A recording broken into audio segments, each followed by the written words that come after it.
여러분 이거 알고 계신가요? 제주도에서는 고구마를 감자라고 부른다고 합니다. 엥? 이거 무슨 뚱딴지 같은 소리야? 라고 생각하실 수도 있는데요. 지금도 고구마를 감자 또는 감자라고 부른다고 합니다. 그렇다면 감자도 감자라고 부를까? 이게 궁금하셨을 텐데요. 감자는 지슬이라고 부른다고 합니다. 다행히 둘이 구분은 되네요. 저는 중국처럼 성조로 구분하는 줄 알고 몹시 당황할 뻔했습니다. 어느 지방이나 사투리 즉 방언은 존재하지만 이렇게 우리를 황당하게 한 단어는 없었던 것 같습니다.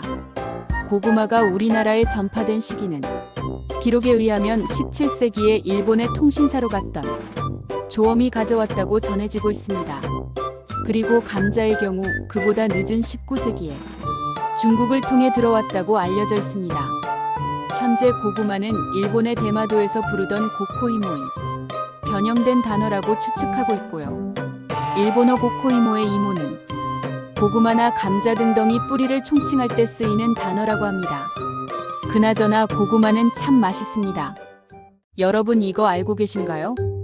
컴퓨터 마우스의 이동거리의 단위를 미키라고 한다고 합니다. 내가 알고 있는 미키마우스의 그 미키. 네, 맞습니다. 그 미키가 이 미키입니다. 월트 디즈니의 캐릭터 미키마우스. 일요일 아침 만화에 자주 등장했던 그 친구가 맞습니다. 마우스는 쥐와 비슷하게 생겼다고 해서 붙여진 이름인데요. 예전에는 유선 마우스를 사용했기에 정말 쥐와 같은 느낌이 있었는데요. 최근에는 대부분 무선 마우스를 사용해 꼬리가 없는 쥐의 느낌입니다. 그렇다면 미키의 단위는 어떻게 계산을 할까? 매우 궁금하실 텐데요. 1미키는 1픽셀이라고 합니다. 1픽셀이 사실 어느 정도인지 설명하기가 매우 난감한데요. 모니터의 이미지를 나타낼 때 네모난 작은 점 하나라고 할 수 있습니다. 1픽셀의 크기를 변환해보면 0.026cm로 100픽셀이 되어야 1.26cm니 엄청 작은 크기라고 할 수 있습니다. 그나저나 마우스의 이동 단위가 미키라니 오래간만에 디즈니 만화동산의 추억이 떠오르네요. 여러분 이거 알고 계신가요? 낙타는 화가 나면 침을 뱉는다고 합니다. 세상 순해 보이는 낙타도 화가 나면 한 성깔 한다는 말은 예전부터 있긴 했습니다. 하지만 꼭 화가 났을 때만 침을 뱉는 게 아니라고 하는데요. 스트레스를 받거나 극도로 불안을 느낄 때, 또 위압을 느낄 때도 침을 뱉는다고 합니다. 어떤 동물이든 자신만의 표현 방법이 있는데요. 낙타는 침을 뱉어서 자신의 감정을 표현하는 것 같습니다. 그리고 낙타는 사막에 특화된 구조를 가지고 있는데요. 눈꺼풀이 두 겹이어서 눈을 감고도 앞을 볼 수 있습니다. 그래서 모래바람을 뚫고 앞으로 나아갈 수 있죠. 또 등에 혹은 물과 영양분을 저장해 장기간 수분의 보충 없이도 생존이 가능합니다. 또 낙타는 한 번에 물을 최대 200리터까지 마실 수가 있다고 하네요.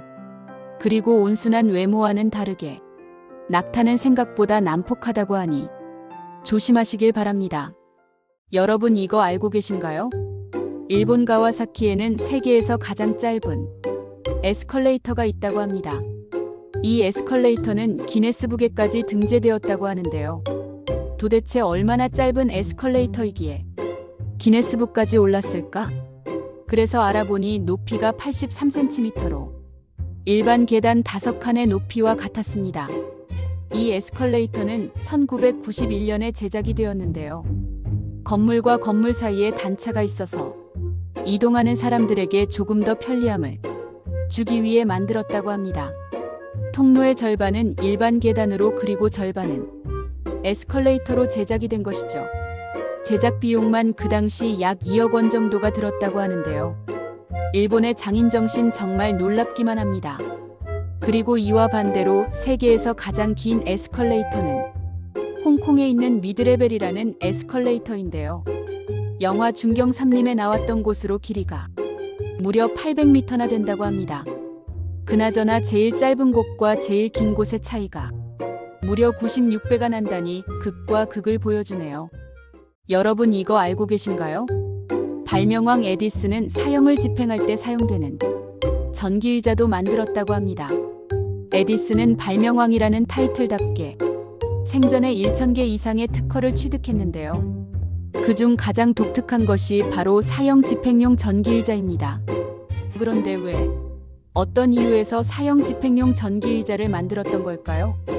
그 이유는 매우 황당하고 엉뚱한 내용인데요. 그 당시 라이벌이었던 천재 과학자 테슬라는 에디슨과 다른 방식의 전기를 발명했습니다. 에디슨은 직류 방식의 전기를, 테슬라는 교류 방식의 전기를. 그런데 시간이 지날수록 테슬라의 교류 방식의 전기에 사람들이 선호하게 되자 에디슨은 교류 방식의 전기가 얼마나 위험한지를 사람들에게 알리기 위해 사형 집행용 전기의자를 교류 방식으로 만들었던 것이죠. 다소 황당하고 엉뚱한 발상이었는데요. 다들 아시겠지만 훌륭한 발명품과 아이디어는 황당하고 엉뚱하고 생각지도 못했던 그런 환경과 상황에서 떠오르고 만들어진다는 사실. 여러분들에게도 기회는 항상 열려 있답니다.